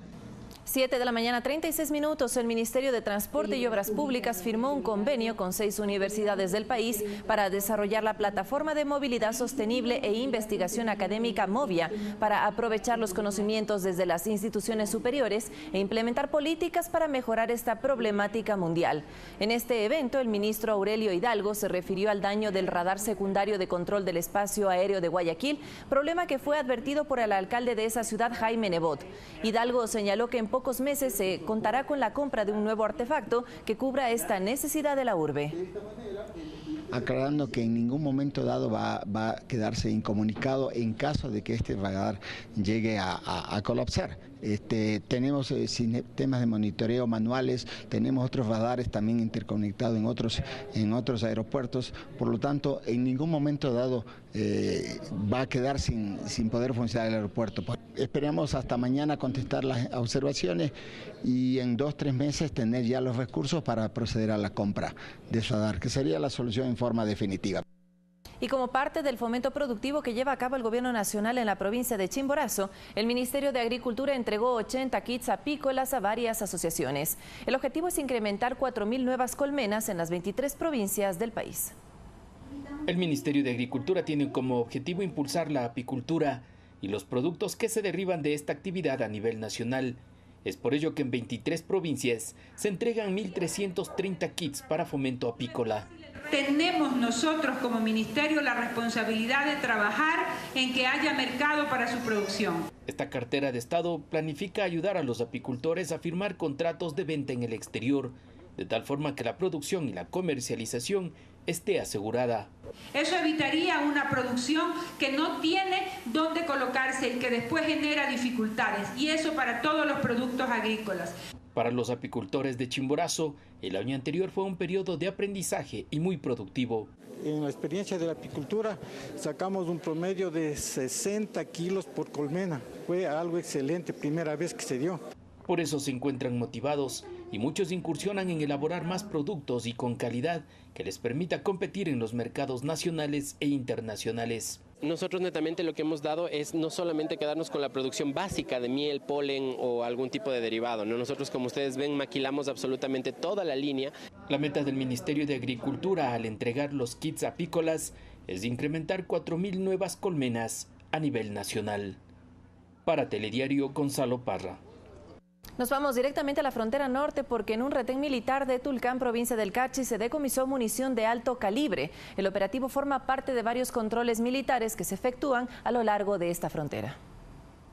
La munición era movilizada en un vehículo de placas colombianas por sujetos aún no identificados, quienes al percatarse de la presencia militar arrojaron del automotor un bulto que contenía 214 cartuchos de 5.56 milímetros y 2 alimentadoras. es de nuestra dotación, el alcance efectivo es de 200 metros, sí, alcance teórico de hasta 500 metros. El decomiso fue en la vía que conduce a Tufiño en el cantón Tulcán. Por la cercanía de esta parroquia con poblados colombianos, los militares aseguran que estaba destinada a grupos irregulares. Iba a caer en manos de los GIAs o grupos armados ilegales. Viendo la presencia militar, obviamente no se arriesgaron a cruzar por el retén. Investigan si la munición es de procedencia ecuatoriana. Este control hace parte del trabajo que realizan las Fuerzas Armadas en la línea de frontera para garantizar la soberanía nacional. Estamos manteniendo nuestros patrullajes en los sectores indicados. Un trabajo que se ve reforzado del lado colombiano con la presencia militar de ese país. Estamos haciendo un esfuerzo mancomunado con Gaula Policía, con Gaula Ejército, con CTI Fiscalía, para proceder a los procesos de judicialización y de individualización de los bandidos que están haciendo extorsión y secuestro sobre esa región. Las Fuerzas Armadas de Ecuador y Colombia patrullan de forma permanente la frontera común. Lucy Jiménez, Telediario. El reloj marca las 7 de la mañana con 41 minutos y atención a lo siguiente, porque del 24 de enero al 24 de marzo en el Parque Bicentenario de Quito estará a disposición la muestra fotográfica Artefactoria Tiempo Imágenes. Nuestro compañero César García se encuentra esta mañana con los representantes del Centro Cultural Ecuatoriano Norteamericano, que son quienes organizan por primera vez este evento en la capital. César, muy buenos días. ¿Qué tal, Vanessa? Buenos días, amigos que nos ven a través de Telediario para plantearles esta propuesta cultural que se estará desarrollando acá en el antiguo aeropuerto, en el Parque Bicentenario, en el Centro Ecuatoriano Norteamericano, en donde podrán ustedes apreciar lo que será esta muestra fotográfica. Voy a presentar en este momento a Andrés Cerega, gestor cultural del Centro Ecuatoriano Norteamericano, para que nos explique un poco al respecto de esta exposición. Andrés, muy buenos días. Cuéntanos primero, ¿desde cuándo vamos a poder ya apreciarla? Se va a desarrollar la inauguración, tengo entendido, el 24 de este mes. Correcto, sí. Esta muestra estará abierta desde el 24 de enero se abrió desde el 24 de enero hasta el 24 de marzo. ¿La entrada es gratuita? ¿Cómo pueden acceder las personas a Sí, no. La entrada es completamente gratuita y justamente esta muestra fotográfica es un complemento de una obra mucho más grande que a su vez también se está presentando en el Centro de Arte Contemporáneo. Cuéntanos un poco al respecto de cuántas fotografías vamos a poder apreciar. Aquí vamos a poder ver 23 fotografías que realizan 4 fotógrafos a el grupo que conforma Artefactoría. Esto es más que nada una mirada hacia la cotidianidad de el trabajo de estos grandes que propusieron en un quiebre estético y una mirada completamente crítica al arte ecuatoriano, y son a su vez quienes dan el paso de la modernidad a lo contemporáneo. ¿En dónde fueron tomadas la mayor parte de estas muestras? Todas las fotos fueron tomadas en Guayaquil. En la ciudad de Guayaquil. Correcto. Tengo entendido que un poco también es ese paso, ¿no? En el tiempo a la contemporaneidad de la ciudad. Es que efectivamente cuando hablamos del paso o del quiebre estético entre lo moderno y lo contemporáneo, estamos refiriéndonos a la época de los 80. En el momento en que vemos la época de los 80, estamos hablando que mundialmente hubo una gran por así decirlo, una gran influencia del cambio de la televisión del blanco y negro al color, y a su vez, que se llamaba el Technicolor, y a su vez también a esta nueva mirada crítica contemporánea liderada por Andy Warhol. Solo antes de cerrar este avance, quisiera que les digas a nuestros amigos televidentes sobre la presencia de ustedes acá en el país. No muchos conocían que están en este espacio y están generando este tipo de iniciativas. Bueno, el CEN como tal busca poder seguir incrementando los lazos de amistad que existe entre Ecuador y Estados Unidos a través del apoyo de la Embajada y el Consulado de Estados Unidos. El CEN abre ahora las puertas acá en Quito. El CEN tiene más de 65 años en Ecuador, inició en Guayaquil y ahora está acá en Quito. Tiene actualmente, tiene más de 700 alumnos al año y bueno, a todas las personas que vengan se van a poder dar cuenta de estas espectaculares instalaciones que tienen ahora. Muy gentil, gracias Andrés por este comentario inicial. Más adelante tendremos detalles al respecto de lo que va a representar esta muestra fotográfica de Artefactoría que estará presentándose a partir del 24 de enero hasta el 24 de febrero de forma gratuita. En más cerca, todos los detalles de esta propuesta cultural. Mientras tanto, Vanessa Hervás continúa con más información en Telediario. Gracias, César. Una alternativa para los capitalinos durante este fin de semana, ya lo saben, el Parque Bicentenario a partir del 24 de este mes. Muchísimas gracias por su preferencia. Hacemos una pequeña pausa, pero al regresar más noticias locales y por supuesto los hechos que suceden en otras latitudes. Esto es Telediario.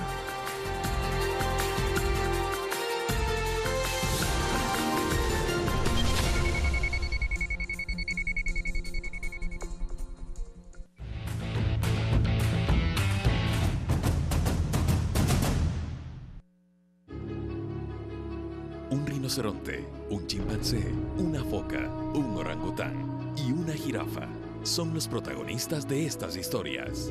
Nos adentramos a sus hábitats y a las diferentes circunstancias que debieron enfrentar para que expertos pudieran ayudar a salvar sus vidas.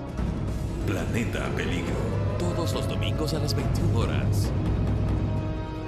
Por Ecuador TV. Comparte la emoción. Kimono quería usar, su ropa era occidental, su gran pasión. Próximamente, una impresionante historia llegará a Ecuador TV. Comparte la emoción.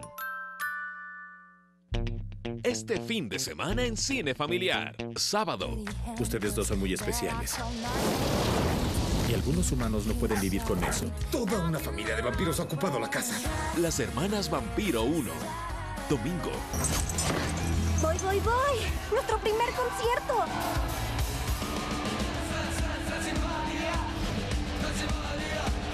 Las Hermanas Vampiro 2. En Cine Familiar. Todos los fines de semana a las 16:30.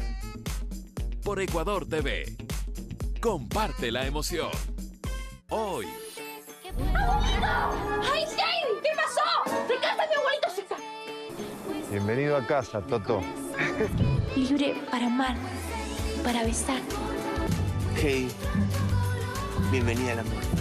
Soy Heidi, estoy acá adentro. Heidi, de lunes a viernes a las 17 horas. Por Ecuador TV. Comparte la emoción.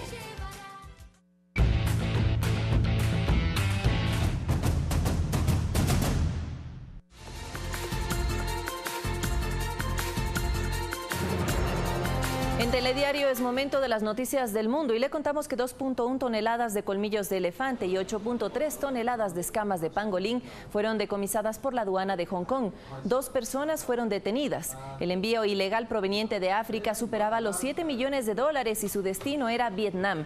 Se estima que cerca de 500 elefantes y hasta 13.833 pangolines africanos fueron sacrificados para obtener estos elementos.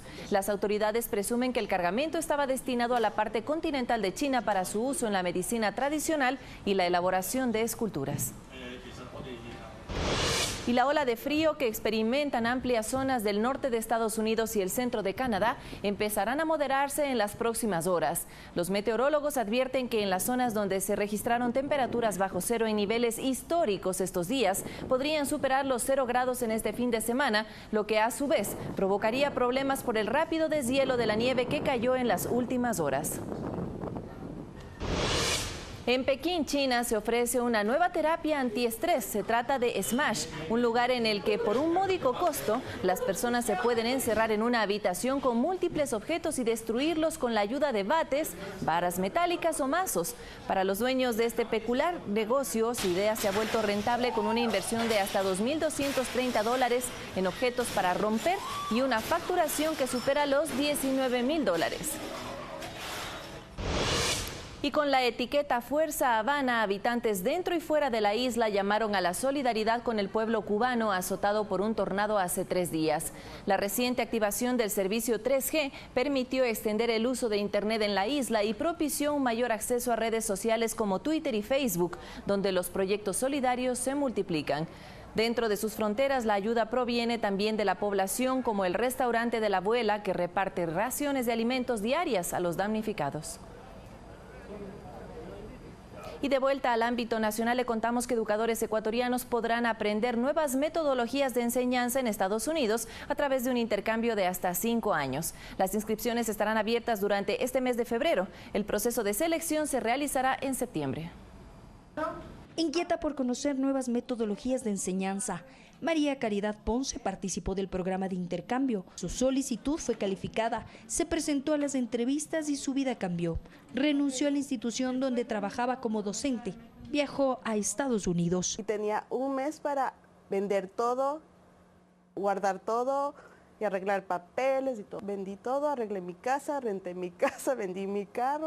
La mujer es una de las 120 beneficiarios de un programa de intercambio que ofrece la organización Participate. Trabaja en una institución educativa y ha tenido la oportunidad de mostrar a sus alumnos los encantos y la cultura de Ecuador. He hecho videollamadas para que los niños de Ecuador les expliquen a ellos cómo es la cultura, ¿no? María Caridad regresará al país una vez que cumple el periodo de intercambio. Bueno, me sirve para mi currículum. Aparte, voy a llevar experiencia de aquí para enseñar allá en mi país. Si usted está interesado en postular a un intercambio en Estados Unidos, puede ingresar a go.participate.com/Ecuador.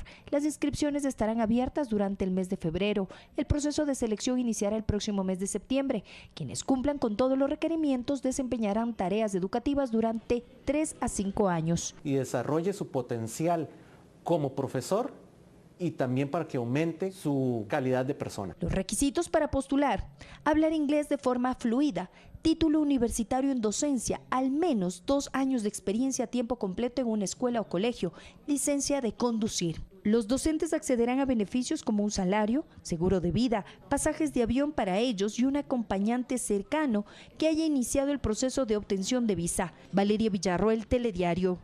Y mucha atención a lo siguiente: los extranjeros que residen en Ecuador pueden obtener su visa de forma electrónica. A través de un correo electrónico, la Cancillería enviará el documento que podrá ser impreso. La simplificación del trámite significará un ahorro de $500.000 anuales. A continuación le explicamos cómo pueden acceder a este beneficio. El primer paso que deben cumplir los extranjeros que residen en el país es acercarse a una oficina consular del Ecuador o coordinación zonal del Ministerio de Relaciones Exteriores y Movilidad Humana, realizar la solicitud de visa ecuatoriana y entregar los requisitos. Los requisitos son los que vienen aplicándose acá actualmente, o sea, no, el sistema de la visa electrónica no cambia el proceso en sí, ¿no? Lo que estamos modificando es la forma de emisión. El solicitante deberá registrar una cuenta de correo electrónico. Los funcionarios analizarán la petición y enviarán la respuesta a través de este medio. De manera paralela es almacenada en nuestro repositorio de información. Desde ese momento, las entidades de control o las entidades que tienen acceso a la plataforma podrían verificar ese mismo instante la visa emitida. El beneficio aplica para visas de turismo, estudio, trabajo o residencia en el país, no para los diplomáticos. Las denominadas visas express que estamos aplicando con la minga migratoria desde octubre pasado, nos referimos a las visas que son las visas UNASUR o Mercosur, que puede durar en el trámite y en el proceso entre 20 minutos y 2 horas, la visa de trabajo. Entonces, ese proceso podrá demorar desde 24 horas a 72 horas. El documento cuenta con un código único y otras normas de seguridad. Podrá ser impreso las veces que sean necesarias o puede ser descargado en un celular. Constará la fecha de vencimiento y el código de verificación. Se está otorgando una visa temporal, la duración máxima de esa visa va a ser 2 años. La visa permanente es una visa que no tiene caducidad. El ahorro será de $500,000 al año, que se utilizaba en la compra de papel adhesivo para imprimir las visas que se colocaban en el pasaporte. Desde el pasado 28 de enero, que Cancillería ejecutó el sistema, ha otorgado 865 visas electrónicas. Valeria Villarroel, Telediario. 57 estudiantes de varias unidades educativas formaron parte del concurso de emprendimiento realizado por la Alcaldía de Guayaquil. El proyecto busca mejorar la calidad de vida de los participantes y su entorno. Es el primer intercolegial de emprendimiento que impulsa a los jóvenes a emprender. 134 unidades educativas participaron en el evento, que forma parte del programa municipal Más Libros. Los miembros de evaluación, tanto universitarios como los profesionales, no conocieron ni el nombre de los colegios ni el nombre de los estudiantes. Fue una evaluación muy objetiva, muy profesional. Nuestra meta más que todo es llevar así un proyecto tanto de desarrollo para el país como que también sea desarrollo para que los estudiantes puedan emprender cada día más. El primer lugar se lo llevó el equipo de Fedeguayas con el proyecto Servicio de Calidad Técnica. Ya que hemos notado, con base en la estadística del Ministerio de Salud Pública, que Guayaquil es una de las ciudades de Ecuador con alto índice de obesidad y sobrepeso. Basándonos en esto, hemos creado lo que es nuestro proyecto, el cual es Actívate Guayaquil, tu salud que es lo primero, tu cuerpo te lo pide. También el proyecto es ecológico, apoya bastante y cuida el medio ambiente. El segundo lugar fue para los estudiantes de la unidad educativa Lemas.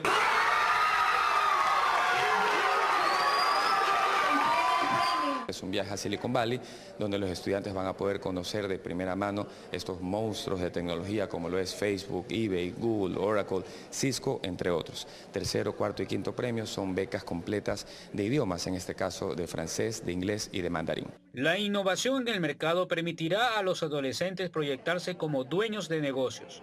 Carlos Burgos, Telediario.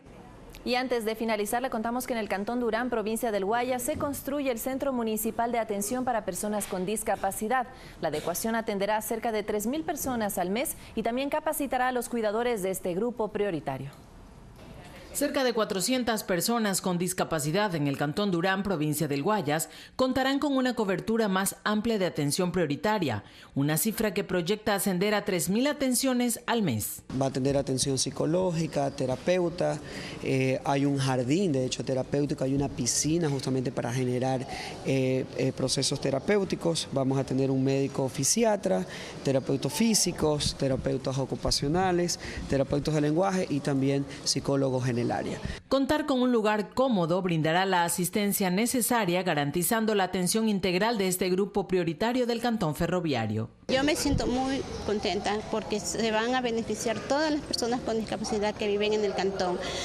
Todos mis compañeros que fuimos un día fuimos marginados, ahora es que tenemos este centro y vamos a poder salir, vamos a poder avanzar. Los cuidadores o familiares recibirán capacitación para atenderlos de manera correcta en casa. Huguel Heredia se muestra satisfecho de contar con nuevas estrategias para cuidar a su hija. Somos usuarios y beneficiarios, o sea, somos corresponsabilidad entre los dos, pues, entre el centro, nosotros y a la vez ayudarlos a ellos. La implementación de este centro es una tarea en conjunto con el Ministerio de Salud Pública. Nosotros estamos generando un convenio con el Ministerio de Salud Pública de tal manera que sea el Ministerio de Salud Pública quien pueda evaluar, generar el diagnóstico e inclusive hacer el tipo de terapias que necesite el paciente. Sematid también será adecuado para tener un albergue provisional que brinde asistencia en caso de desastres o situaciones de emergencia. Guadalupe Ayoví, Telediario. 7 de la mañana con 58 minutos. Hasta aquí la información en Telediario. Tendremos más en nuestras emisiones del mediodía. Lo que viene a continuación, Arturo Barriga con Más Cerca. Excelente jornada para todos y para todas.